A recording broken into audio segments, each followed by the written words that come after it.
आगे बढ़ेंगे, अब बात करेंगे इनेलो अध्यक्ष अभय चौटाला की, जिन्होंने अतिरिक्त सुरक्षा की मांग की है। सुरक्षा की मांग को लेकर हाई कोर्ट में याचिका दायर की है। उन्होंने केंद्रीय सुरक्षा बलों से सुरक्षा उपलब्ध करवाने की भी मांग की है। पिछले दिनों से मिल रही धमकियों का हवाला दिया गया और इसी हवाले के चलते उन्होंने अतिरिक्त सुरक्षा की मांग की है। जेड प्लस सिक्योरिटी की मांग की गई है अभय चौटाला की तरफ से। चौटाला ने विदेशी नंबरों से धमकियां मिलने का दावा किया है और अब इन धमकियां मिलने का दावा करने के बाद उन्होंने हाईकोर्ट का दरवाजा खटखटाया, याचिका दायर की है, अतिरिक्त सुरक्षा की मांग की है।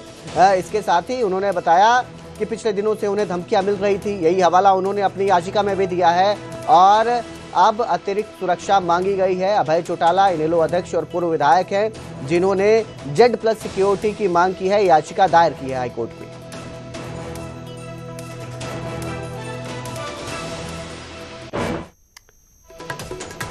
पूर्व सीएम और नेता प्रतिपक्ष भूपेंद्र हुड्डा ने प्रेस कॉन्फ्रेंस की और अलग अलग विधानसभा की जो मांग की गई थी, जो खारिज कर दी गई है केंद्रीय गृह मंत्रालय की तरफ से, उस पर हुड्डा का बयान सामने आया। उन्होंने कहा कि केंद्र को चंडीगढ़ का स्टेटस साफ करना चाहिए। चंडीगढ़ हरियाणा की राजधानी है या नहीं, ये केंद्र साफ करे। हुड्डा ने कहा कि विधानसभा बनाने के लिए कभी हाँ करता है केंद्र तो कभी ना करता है। सबसे पहले तो केंद्र को ये स्टेटस क्लियर करना चाहिए कि चंडीगढ़ हरियाणा की राजधानी है भी या नहीं। वहीं बास्केटबॉल खिलाड़ी की मौत पर भी उन्होंने दुख जताया और हरियाणा में स्टेडियमों की हालत को लेकर भी सवाल उठाए। केंद्र को चंडीगढ़ के बारे में स्पष्ट करना चाहिए ना। अब हरियाणा, ये पहले ये बताया हरियाणा की राजधानी है कि नहीं है चंडीगढ़। अब चंडीगढ़ है तो हरियाणा में अधिकार है सब जगह, क्यों नहीं है? जब मैं मुख्यमंत्री था हमारे को एमएलए के लिए हॉस्टल की जगह चाहिए थी, हमने ली इनसे। अब क्यों कभी हाँ कभी ना, कभी कुछ कहते हैं, स्पष्ट करना चाहिए।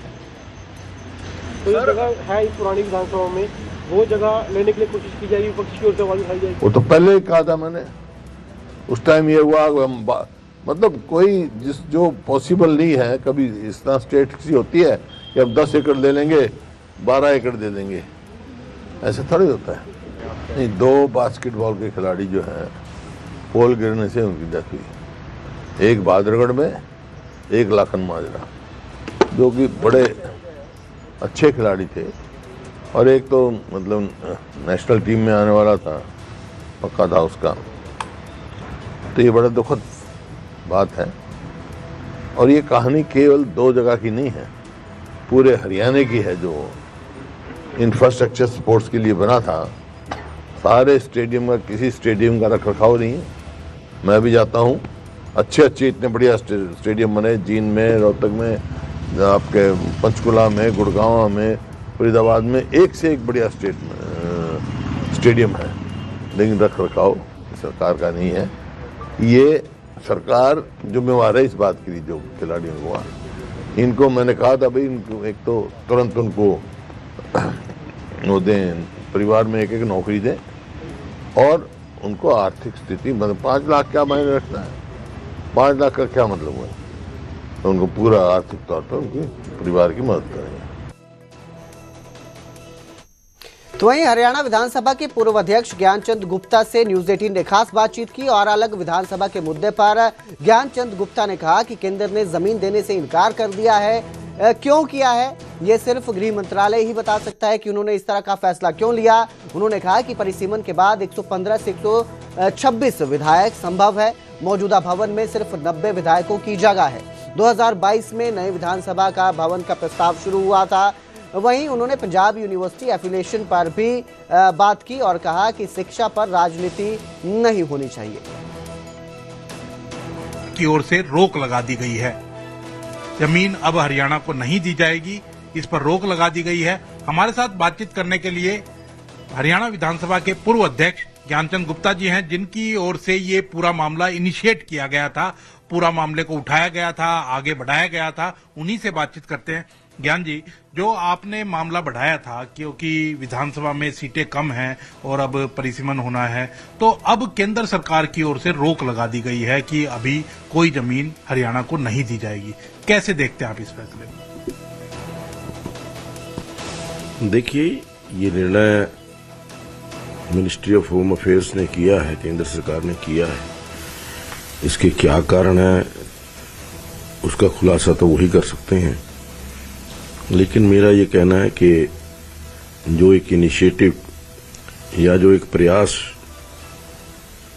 पिछली सरकार की तरफ से आदरणीय मनोहर लाल जी के नेतृत्व में और मैंने मिलकर के प्रयास किया था कि जो वर्तमान हमारी विधानसभा है उसकी परिस्थिति को देखते हुए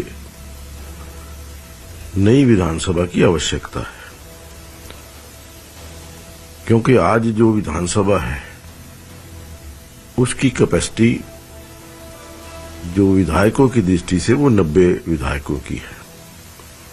आने वाले समय में परिसीमन होगा। परिसीमन के पश्चात जिस प्रकार की बातें चल रही हैं या सूचना मिल रही है, कम से कम 115 सदस्य और ज्यादा से ज्यादा 126 सदस्य जो हैं वो विधानसभा के अंदर होंगे। आज की परिस्थिति में वहां पर 115 या 125 लोग जो विधायकों के बैठाने की व्यवस्था करना एक बहुत बड़ा मुश्किल कार्य है। इसके अलावा विधानसभा के अंदर बहुत सारी अन्य चीजों की आवश्यकता जो सभी विधानसभाओं में रहती है, जैसे सत्र के दौरान मंत्रियों के बैठने की व्यवस्था, मंत्रियों के कार्य करने की व्यवस्था, या जो हमारे चेयरमैन हैं, जो कमेटीज बनी हुई हैं विधानसभा की, उन कमेटियों के चेयरमैन के बैठने की व्यवस्था या उसके स्टाफ की व्यवस्था, आज बिल्कुल भी ये व्यवस्था वहां नहीं है। क्योंकि जिस समय पंजाब और हरियाणा अलग हुए थे उसमें 40% हिस्सा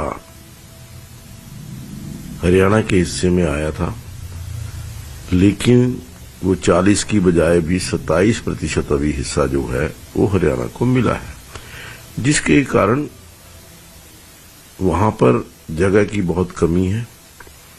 इन सब चीजों को ध्यान में रखते हुए, जैसे मीडिया है, जब 1966 के अंदर विभाजन हुआ था उस समय मीडिया बहुत कम था, सिर्फ केवल प्रिंट मीडिया। आज चाहे वो प्रिंट मीडिया है, चाहे वो इलेक्ट्रॉनिक्स मीडिया है, सोशल मीडिया है, ये इनका बहुत ज्यादा प्रसार हो चुका है। इन सब लोगों के बैठने की व्यवस्था ठीक हो, इसको लेकर के एक प्रयास मैंने शुरू किया था। अलग विधानसभा के मुद्दे पर राज्यसभा सांसद सुभाष बराला भी सामने आए और उन्होंने कहा कि अलग विधानसभा हरियाणा के हित की मांग है। डबल इंजन की सरकार पर भी अधिकार न मिलने का सवाल उठाया। उन्होंने कहा कि मुद्दे उठाते हैं और वो आगे भी मुद्दे उठाते रहेंगे। हर मांग तुरंत पूरी होना भी संभव नहीं है। तो इनसे बातचीत की गई। न्यूज 18 ने बातचीत की राज्यसभा सांसद सुभाष बराला से।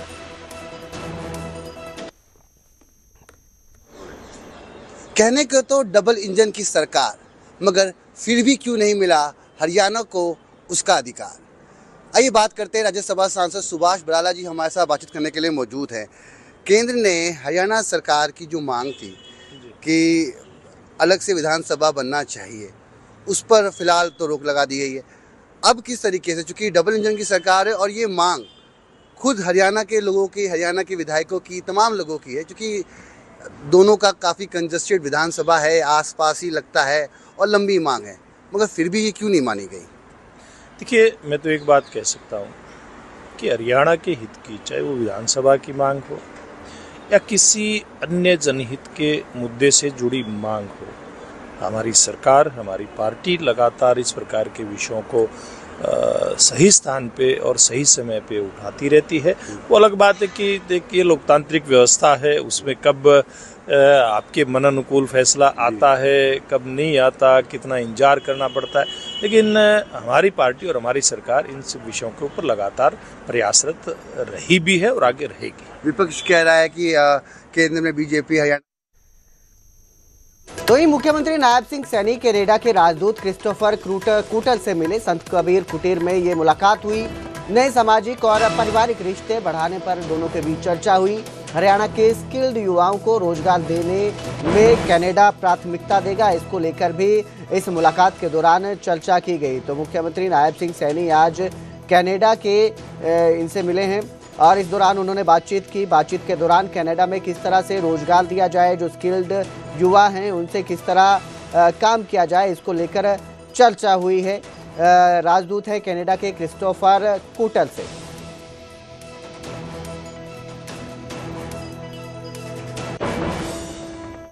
हरियाणा प्राइम में फिलहाल इतना ही। बाकी की खबरों के लिए देखते रहिए न्यूज़ 18 पंजाब हरियाणा।